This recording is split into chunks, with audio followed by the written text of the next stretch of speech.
Hello and welcome to Give It a Rest, the podcast where we talk about common practices, ideas, and beliefs that need to be put to rest for the greater good. My name is Joy, I'm your host. This is episode 13. I love starting these episodes by saying thank you to my lovely audience. Y'all are my friends, family, supporters, y'all are my people.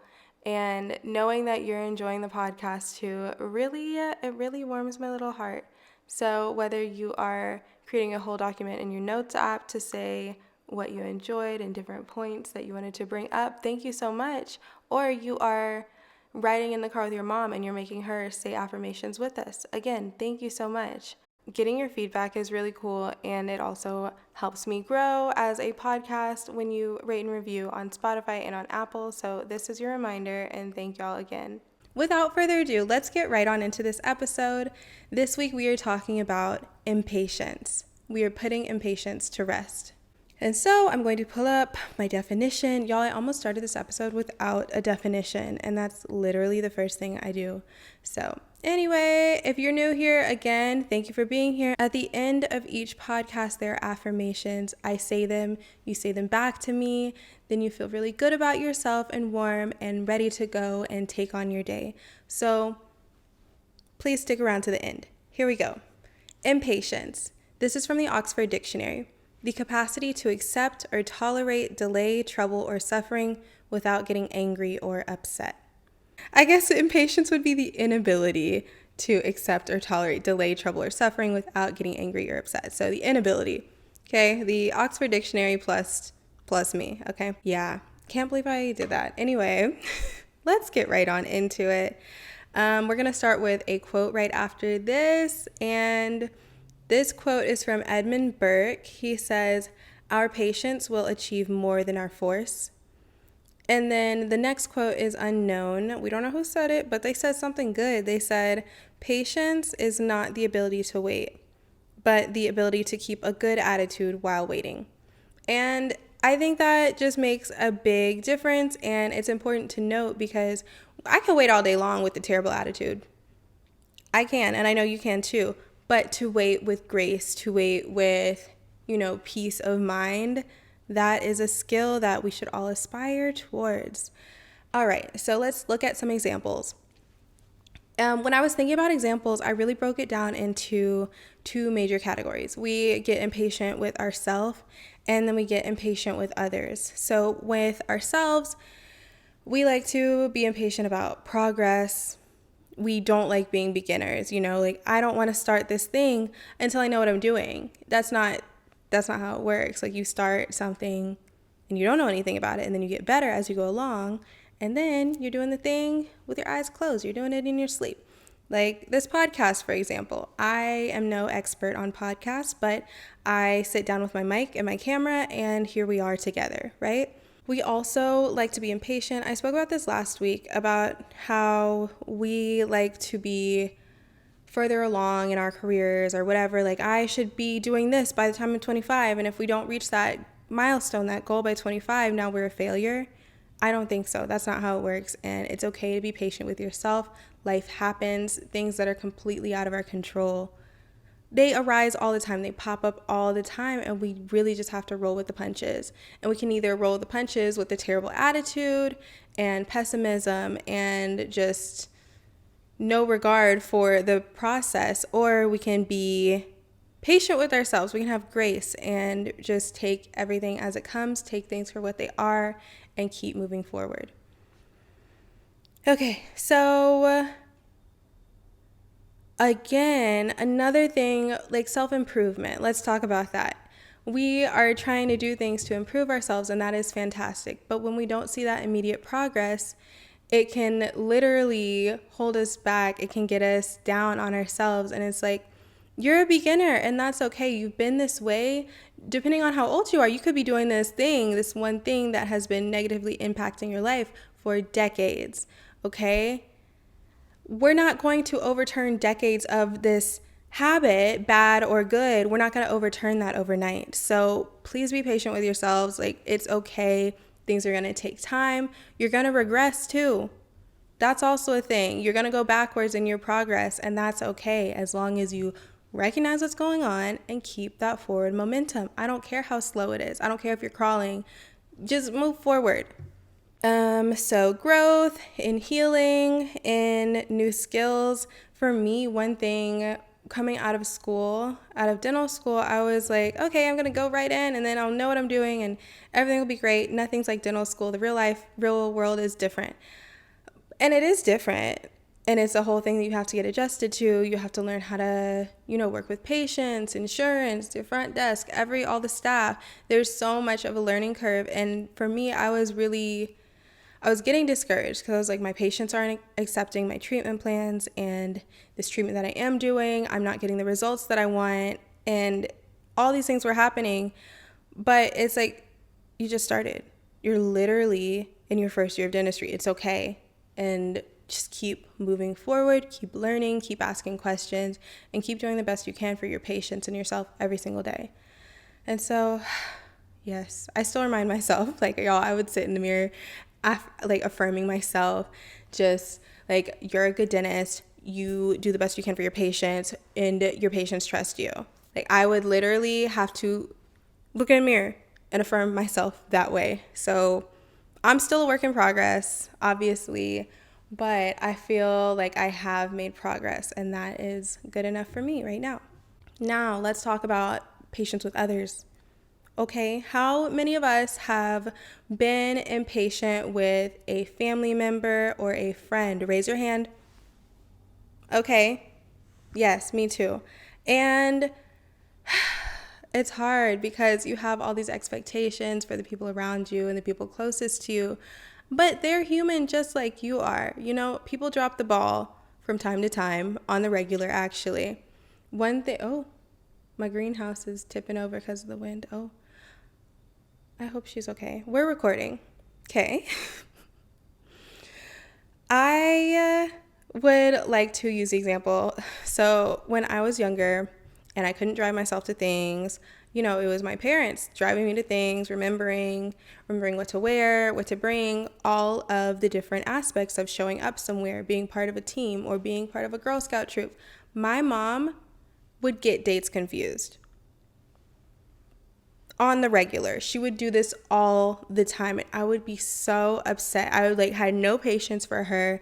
She would forget. She'd be like, oh, that was today. Oh well. And I would get so impatient with her because these were things that were important to me, and it just seemed like it wasn't important to her. But that couldn't be further from the truth. Truth is, she would just forget. She just forgot. And now, being an adult, I do things for myself. I take myself to places and I do all the things. Y'all, I forget dates all the time. I get things mixed up. I get the wrong date. I go to the wrong address if I have to drive somewhere. It is ridiculous. And now I've told her, I'm like, I'm sorry, girl. Like, mommy, I am sorry because I used to get so upset with you for this thing. And look at me at the ripe age of 27. I don't have any kids. I have a dog. But that's about it. I don't have all these things to be remembering, and I still can't remember certain events and stuff that actually is important to me. So that's one example for me. Significant others, I don't have one of those. I live for me and my dog, and honestly, I do things so that me, my doggy, and the people close to me can have a good time on this planet. But significant others, y'all already know how that goes. You got to be patient with them. Everybody has their own lives. You go to work, come home. They come home to you, and, maybe they had a terrible day at work. Should they be putting their best foot forward and trying to have a good interaction with you? Absolutely, sure. But maybe they don't have the capacity to do that right now. So now you got to be patient with them. Parents, be patient with your children, okay? Children, be patient with your parents. Significant others, be patient with your significant others, because we are all stuck here on the spinning rock in a galaxy far, far away from the rest of civilization, wherever that may be. We're all stuck here. That's the moral of the story, and we're all doing our best. So please be kind to one another. Now, 2 more examples of where we see impatience. We see it driving. Road rage is a disease. It's disgusting. Please give that a rest. I'm not doing it. I'm not participating because cars actually scare me a lot. I hate driving. And y'all, just get to your destination safely. Maybe you're late. Maybe you missed a flight. I missed my first flight ever earlier this year, and I was sick about it. But I'm fine. Nothing bad happened to me. I missed the flight. I missed this really great dinner too. But I still made it to my destination, and everything is fine. And then we also need to be patient with travel. Do you really want to be the lady with the viral video of you screaming in the airport, losing your shit? Is that what you want? No, didn't think so. Okay, that is the end of our examples. Thank you for listening. Now, some thoughts about that, just in general. We regress, and that's okay. Give yourself grace. And that's really it. That's it when it comes to impatience. Like, there are things that we don't want to have to wait for, and things that, it's paining us to wait for this thing, whether it's with health or finances or career, whatever it may be. It sucks to have to wait, but what's the other option? What's the alternative? We can either have patience and, calm ourselves while we're in this waiting season, or we can just rage about it and bitch about it and just put ourselves in a terrible mood about it. And I personally don't like the second option. So the first option, and we're going to talk about how to get there, okay? So actionable steps. I love a good actionable step because I love complaining, but complaining without action behind it is like we're going in circles here. It's not very useful. So actionable steps, I have, how many is this? 1, 2, 3, 4, 5. I didn't number them and put the little dashes, y'all. Okay, so 5. Number 1, take a deep breath. A deep breath in and a deep breath out. Let's do it all. I'll do it right now with you. Okay, here we go.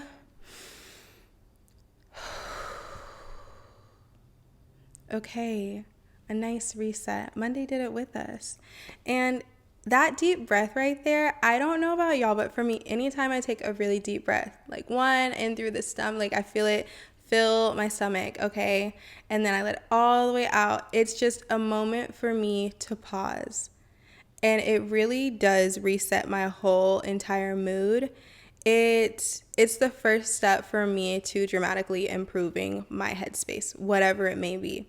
So whether I'm super anxious, I'm super high strung, and I need to bring myself back down, or I'm feeling really low and low energy, and I need to give myself a moment before I start pepping myself back up, it's a deep breath. I always start with a deep breath.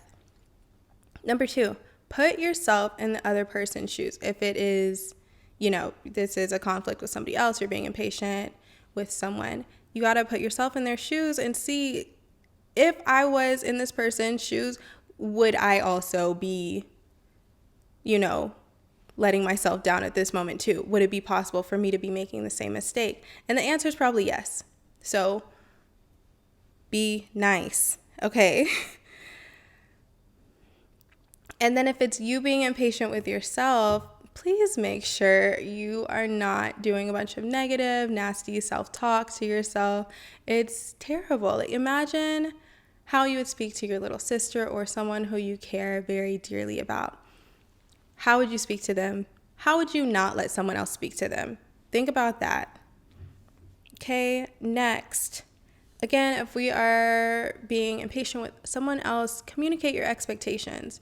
And I'm not saying start yelling, screaming, or being passive aggressive. No, just say, I was expecting for this to be done at this time, and we are not there yet. Why is that? Can I help you do that? Or how are we going to get to the end point that we would both like? Number 4, I said this already and I'll say it again. Give grace. And the last actionable step is to DIY. I'm a DIY girl, okay? So if I'm asking someone else to do something and, I'm delegating, do this for me, please. And they're like, cool, got it. And it's not happening, or just expectations are not being met for one reason or another, do that shit yourself. And if that's not possible, find somebody else to do that shit for you, because can't keep waiting. And I'm not saying this has to ruin relationships or just be a big blowout. It's just cool to have a conversation and be like, this actually isn't working. Be well. I'm going to go be well as well. Bye. So I don't know. however that looks in your situation, just make it work and be nice, okay? I cannot stress that enough. Now, we are to the end of the episode, everybody. Thank you for being here. Thank you for making it to the end. And now I'm rewarding y'all and myself with some affirmations. Let's get right on into it. There are 3 of them. The way this works, I say them, I pause, you say them back. And if they are not quite hitting for you, go to a mirror, look at yourself dead in the eye, and affirm yourself, okay? Here we go. I treat others with patience, kindness, and love. I trust the timing of the universe. Everything I need comes to me exactly at the right moment. Okay. How did that feel? Good? Amazing. I am so happy to hear that. So this is the end of the episode. Thank y'all for making it all the way here. If you enjoyed this, please share it with a friend. If you did not enjoy this, tell me why. Send me a DM, leave a review, but 5 stars and tell me what you didn't like, okay? So all the links are below for my Instagram, YouTube, not Spotify, but Apple Podcast to like write a review on Spotify. Just 5 stars and that's it. It takes you about 3 seconds to do. Anyway, peace and blessings, and until next time, rest up.